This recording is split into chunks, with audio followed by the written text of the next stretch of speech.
Cerita Jenaka Abu Nawas, obat sulit tidur untuk Raja Harun al-Rasyid. Suatu malam, Raja Harun al-Rasyid kesulitan untuk tidur. Malam sudah semakin larut dan Raja belum juga merasakan kantuk. Raja kemudian memanggil salah satu pengawal istana. Raja berkata, "Umumkanlah kepada seluruh rakyat. Barang siapa yang bisa membuat raja tertidur akan diberikan 10 koin emas."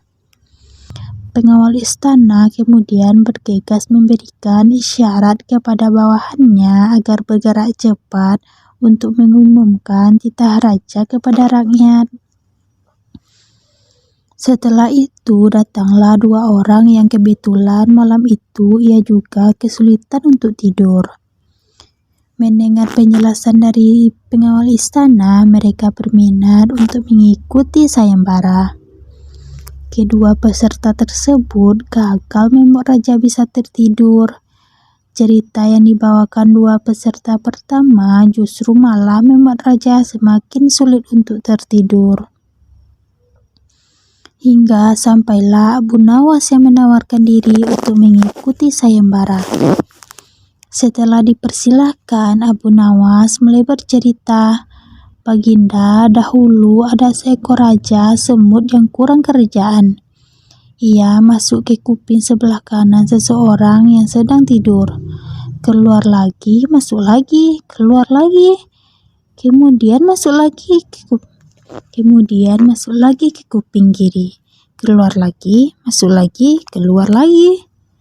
Raja kesal mendengar kisah yang dituturkan oleh Abu Nawas. Menurut Raja, cerita Abu Nawas tidak menarik dan membuat Raja merasa bosan sehingga ia pun menguap dan memiringkan tubuhnya membelakangi Abu Nawas. Perlahan Raja pun menutup matanya dan mulai tertidur. Pagi harinya Abu Nawas masuk lagi ke istana dengan mengendarai kereta. 10 karung diangkat ke dalam kereta satu persatu. Penjaga pintu istana geleng-geleng kepala karena kereta itu keluar pintu gerbang. Abu Nawas tertidur pulas di atas tumpukan karung emas dengan suara mendengkur yang keras.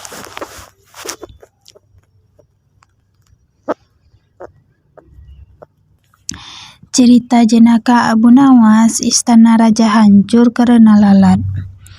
Pada suatu hari Abu Nawas terlihat murung. Ia hanya tertunduk lesu mendengarkan penuturan istrinya yang mengatakan kalau beberapa pekerja kerajaan atas titah Raja Harun membongkar rumahnya. Raja berdalih bahwa itu dilakukan karena bermimpi kalau di bawah rumahnya terpendam emas dan permata yang tak ternilai harganya. Namun setelah mereka terus-menerus menggali, ternyata emas dan permata tidak juga ditemukan.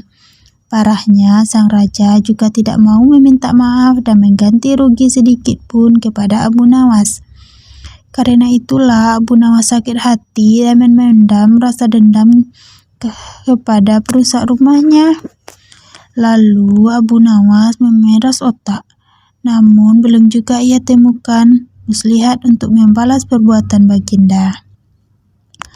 Makanan yang dihidangkan istrinya pun tidak dimakan karena nafsu makannya telah lenyap.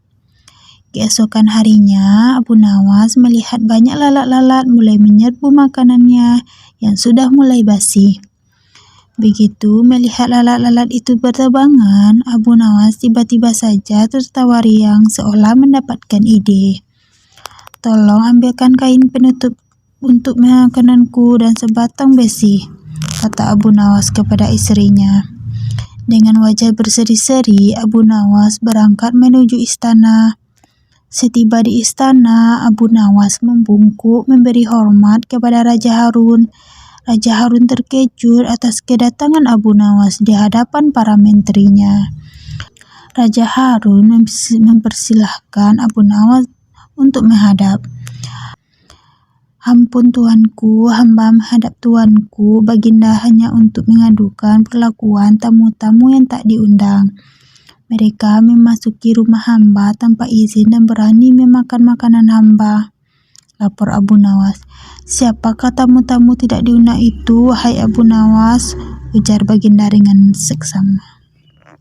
Lalat-lalat ini tuanku, kata Abu Nawas sambil membuka penutup piringnya.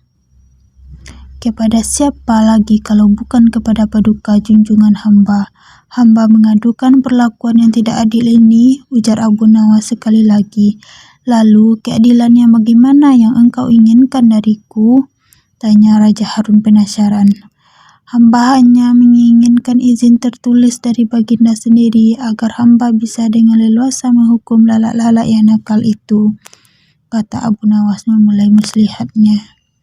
Akhirnya Raja Harun dengan terpaksa membuat surat izin yang isinya memperkenankan Abu Nawas memukul lalat-lalat itu dimanapun mereka hinggap.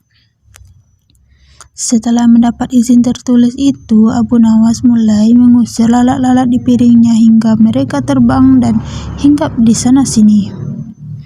Dengan menggunakan tongkat besi yang dibawa dari rumah, Abu Nawas mengerjar dan memukul lalat-lalat itu. Ketika hinggap di kaca, Abu Nawas dengan tenang dan leluasa memukul kaca itu hingga pecah. Kemudian vas bunga nan indah milik sang raja juga ikut terkena pukul dan pecah.